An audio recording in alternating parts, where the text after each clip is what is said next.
Hello everyone, it's Shane Kanto, your Wasteland Reviewer, and I'm here to talk about a very important issue, the battle between internet men's rights groups and super feminist and diehard Marvel fans, and their battle to figure out, is Captain Marvel going to be a hit?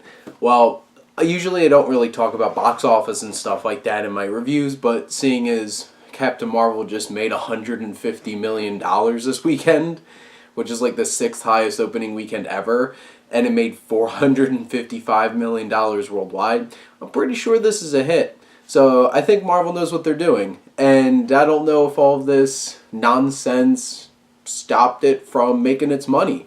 We'll see if it has legs, but I'm here to talk about my feelings and my thoughts about Captain Marvel, Marvel's newest entry into the Marvel Cinematic Universe, and I thought it was fine.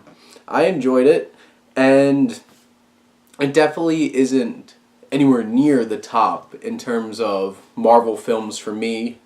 And if you really want me to think about placing it somewhere, it's definitely in definitely bottom half, close to bottom five Marvel films for me. But the thing is, Marvel has been on such a roll, and I can't really outright say that I disliked any of their films. Even Thor the Dark World still had some charm for me. But this film is about this woman, Carol Danvers, and she's a Kree warrior, and you're plopped right in there in the middle of this Kree empire and her fighting, and she obviously has memory loss, something happened. And then this movie is a lot of different things. It's a budding mentor-mentee relationship and a buddy cop movie, and about finding yourself and reconnecting with your friends and all kinds of stuff. Honestly, this movie has a little bit of an identity crisis throughout and trying to figure out exactly what it wants to be. And I feel like Anna Boden and Ryan Fleck, who are the writers and the directors of this film, I don't know, feels like they're a little out of their depth in working with this film.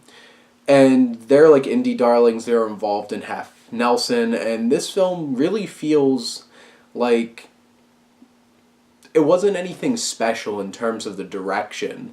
And I feel like specifically the biggest thing that stuck out to me in this film was the action, and I didn't really like the action. It wasn't very well done.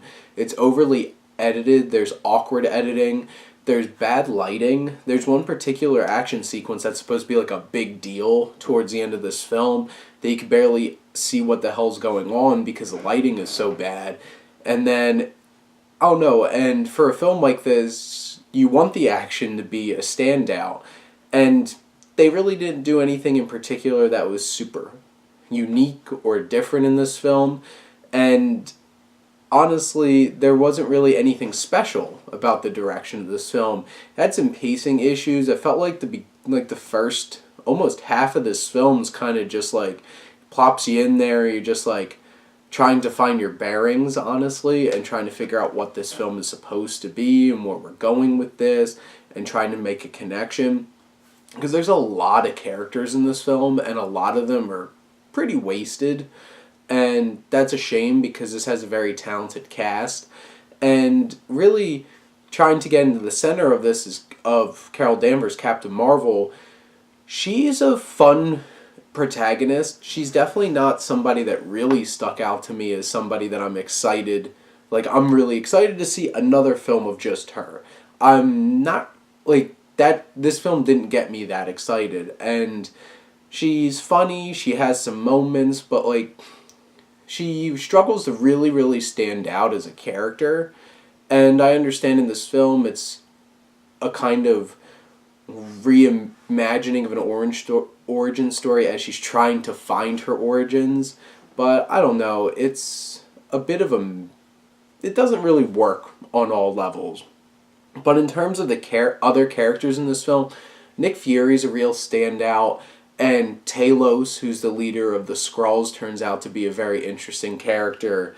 And then, in terms of performances, you have all these other great actors. Like, Jude Law's in it, and he does a great job with what he has. Annette Bening does a strong job with what she has. Lashana Lynch, who plays her best friend, I really like their dynamic. But there's so much going around, and in little spurts, it's like this is enjoyable. Except, honestly, the first act in space, dealing with the Kree Empire and stuff like that, I don't think that really works super well. It didn't really make me feel connected, and honestly, I really didn't care. And once she hit Earth is when this movie started really picking up for me. But in terms of the writing and the direction, it's serviceable and it was fine and I enjoyed it. The third act of this film was a lot of fun. I enjoyed it. I laughed. Not all the humor worked for me, but a decent amount of it did.